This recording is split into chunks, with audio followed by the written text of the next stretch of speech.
Namaste, Hare Krishna. Second chapter, Sankhya Yoga. Sloka 72.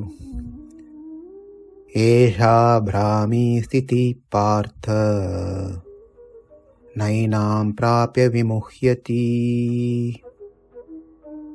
sthitvāsyām anta-kālepi brahma-nirvāṇam ṛcchati.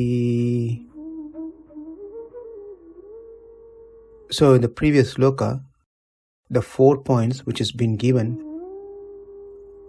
for the person who get peace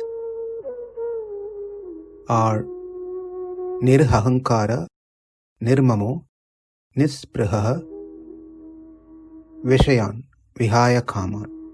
So these are the 4 points that's been discussed. And in this sloka, the last sloka of second chapter, Krishna concludes connecting everything together. To be a self-realized person, one has to be free from the desires of sense enjoyment. For one to be free from the desires to enjoy, one has to become free from being attached to the results of their action. For one to become free from attachment to the results of their action, one has to be devoid of possessiveness, that this belongs to me. For one to become devoid of possessiveness, possessive nature, one has to become devoid of idea of I am the doer. That is identifying oneself to their body. So this is a steps which is very important that Krishna has emphasized so far in these set of slokas. In today's sloka, as a concluding sloka, when one understands this Atma is imperishable and it has nothing to do with this body, and the Atma is pure and greater and is not affected by anything that's happening around, and applies the principles of karma yoga, one will be able to see the Atma, and he will never have to return back to this samsara, which is the material world.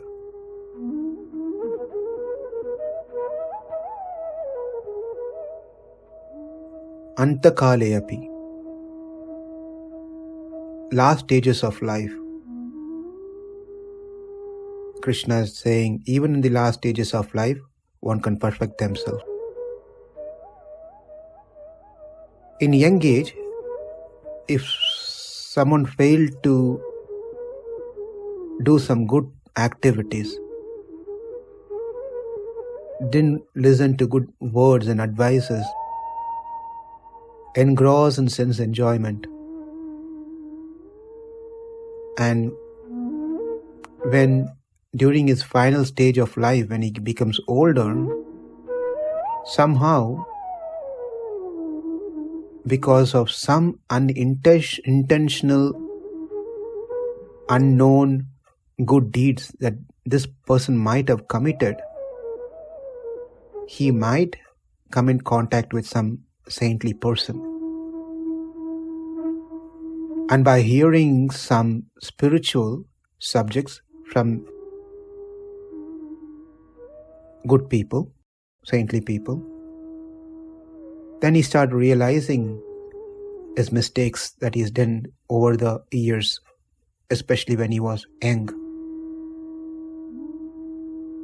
Start repenting for the past lifestyle, how he has wasted all his years, his youth.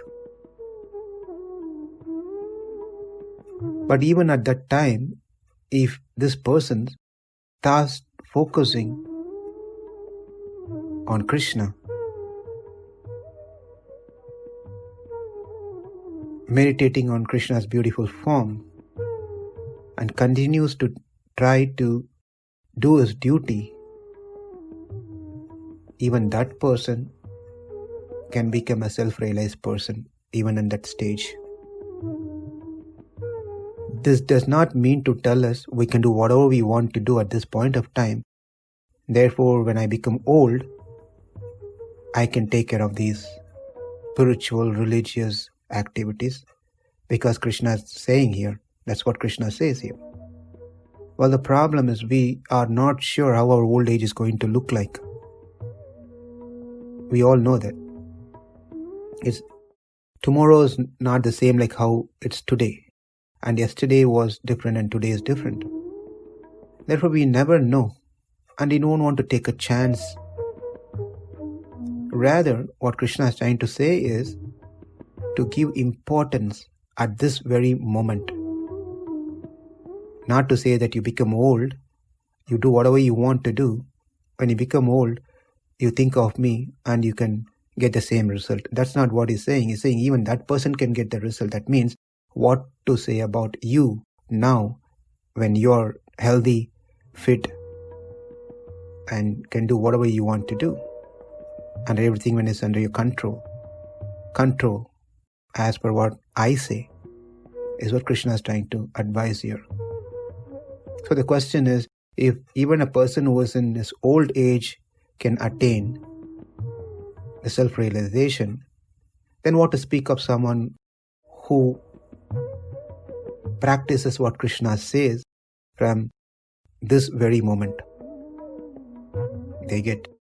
We can't even tell.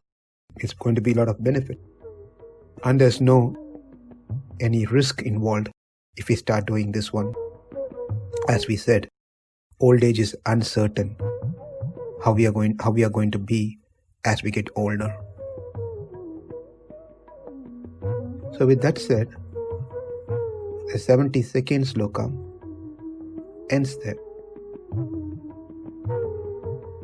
Let's summarize quickly what we have seen in this chapter.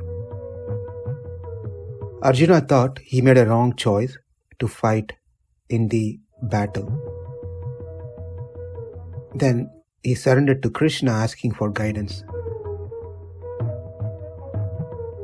To remove Arjuna's confusion, Krishna addressed 4 important things. Very first thing, that Atma-jnana. Arjuna was failing to understand the difference between body and soul. He didn't have a clear understanding of Atma.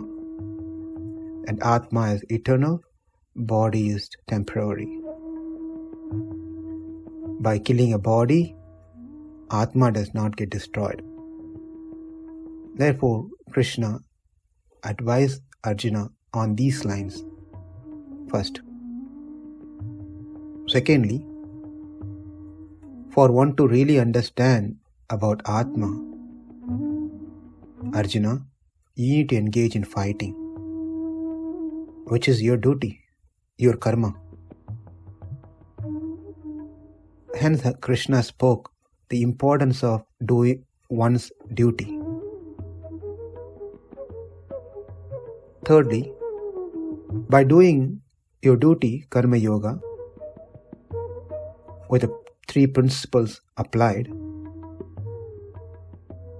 I am not the doer, I am not the proprietor, I do not expect anything in return. One can attain sthitiḥ, a stage called sthitiḥ, where one able to fix his consciousness in Atma. And finally, by this, one will be able to have Atma darshan, able to see Atma.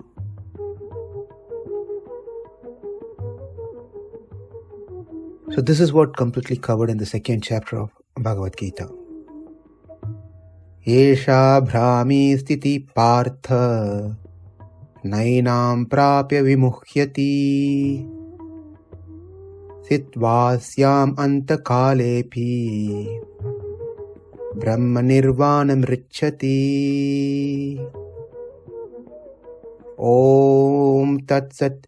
Iti Srimad Bhagavad Gita Su Upanishatsu Brahma Vidyayam Yoga Sastre Sri Krishnarjuna Samvade Sankhya Yoho Namaha Dvitiyo Adhyayah. Namaste. Hare Krishna.